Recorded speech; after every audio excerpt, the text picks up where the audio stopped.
વડાપ્રધાન નરેન્દ્ર મોદી ગુજરાતના પ્રવાસે આવ્યા છે। તેઓ 2 દિવસ ગુજરાતમાં છે અને આજે સાંજે અમદાવાદ એરપોર્ટ પર પહોંચતા જ રાજ્યના મંત્રીઓ દ્વારા તેમનું સ્વાગત કરાયું હતું। ત્યારબાદ અમદાવાદના એરપોર્ટથી નિકોલ સુધી વડાપ્રધાનનો રોડ શો યોજાયો હતો, જ્યાં વડાપ્રધાનને આવકારવા હજારો લોકોની ભીડ જામી હતી। વડાપ્રધાનને આવકારવા મહિલાઓ અને બાળકો સહિત મોટી સંખ્યામાં જનમેદની ઉમટી પડી હતી। જનતાએ નારા લગાવી વડાપ્રધાનનું અભિવાદન કર્યું હતું, તો વડાપ્રધાન મોદીએ પણ લોકોનું અભિવાદન સ્વીકાર્યું હતું।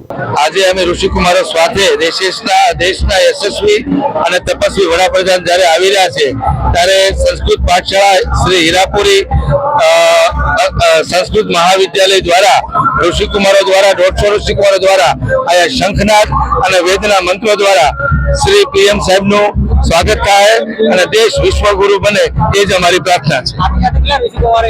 મારી સાથે 150 ઋષિકુમારો છે અત્યારે। હરિ ઓમ સહસ્રશીરેખા